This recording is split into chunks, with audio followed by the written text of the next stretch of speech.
It is time that WWE does this with Tiffany Stratton before it's too late. And in this video, I'm going to tell you exactly what that is and why they must do it and why there's such urgency, at least from my point of view, when it comes to this. Look, Tiffany Stratton, she's had big moments in 2024. She's been a notable player for WWE for literally her entire existence in this company, from NXT to the main roster.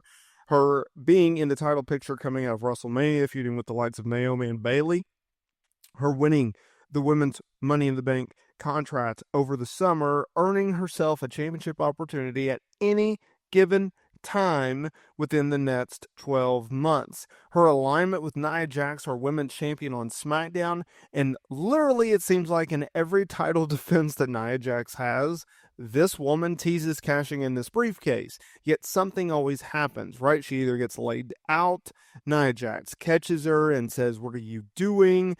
Right? There's always something. Now, she is coming off of a pretty good performance at Survivor Series when she was part of the Women's War Games match. She was aligned with Nia Jax, our Women's World Champion Liv Morgan, Raquel Rodriguez, and Candice LeRae, taking on the likes of Rhea Ripley, Io Sky, Bianca Belair, and many more. Naomi.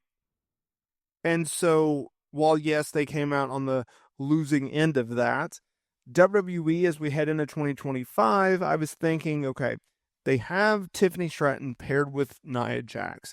You know we're eventually going to get that match. Or are we?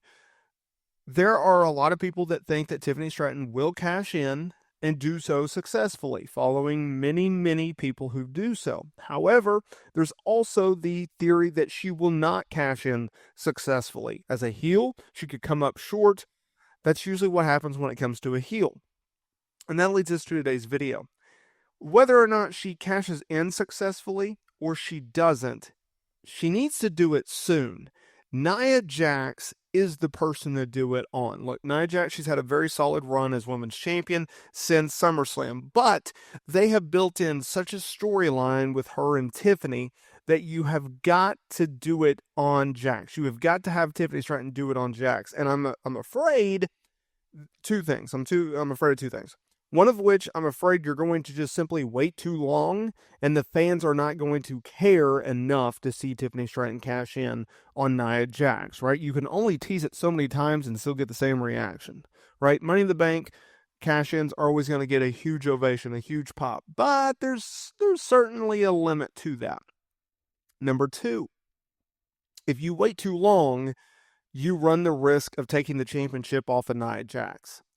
And if that is the case, and if you plan on having Tiffany cash in on someone else, let's say a babyface, right, to get more heat on Tiffany as if she needs any more, she's so good in her role, then you have to ask yourself, well, what was the point of the last, 4 months or whatever it's been where Tiffany Stratton has kissed up to Nia Jax, she's got on her good side, she's gotten her trust a little bit, right?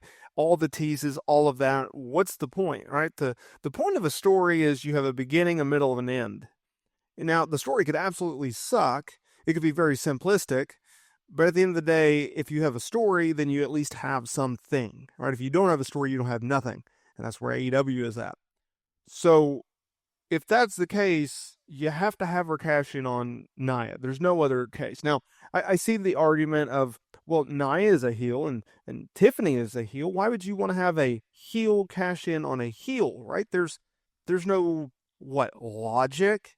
Y'all, we have had babyface versus babyface feuds that have been epic, like The Undertaker versus Shawn Michaels. We have heel versus heel matches that have been absolutely killer.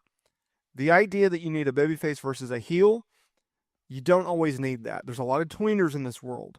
One of the biggest, Steve Austin, right? Like, we've been there, we've done that, we've seen that.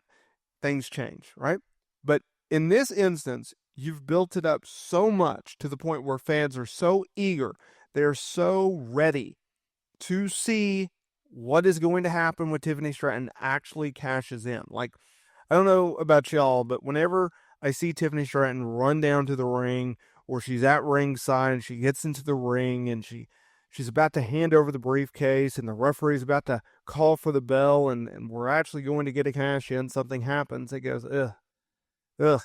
It's not even an eye roll, it's a an audible grunt of just like, oh, here we go again. Because it's in every title defense. And at one point, do you just go, okay, whatever. She's not going to cash in.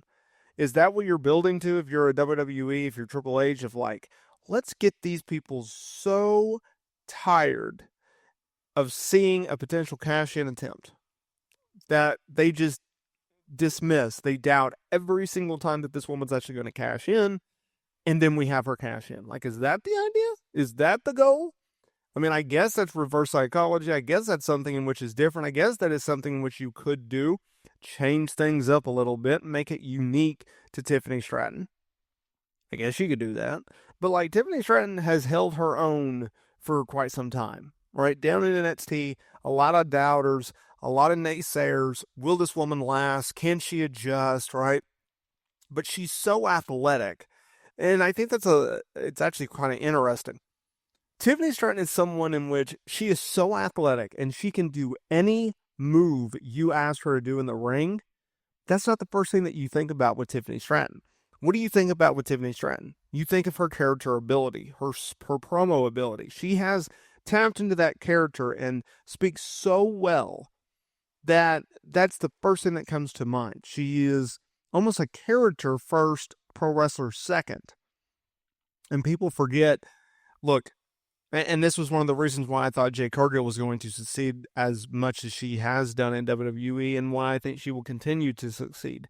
If you have charisma, if you have promo ability, if you have the character work down to a science, you know exactly what works and you weed out what doesn't, y'all, you got plenty of times to get reps and do matches and get in-ring experience, right?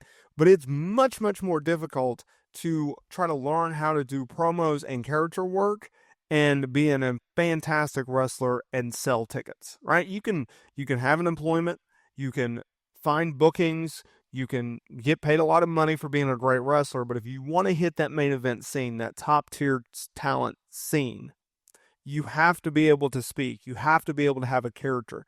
You have to be able to talk people in the door.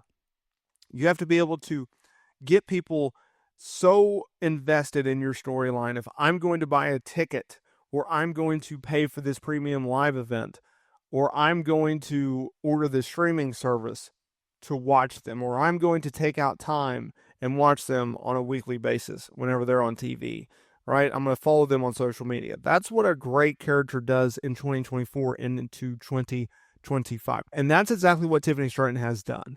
And she's absolutely crushed at it. She's done a fantastic job at it. But I'm going to want to see Tiffany Stratton versus Nia Jax sooner rather than later, in all of the concerns in which I listed in today's video.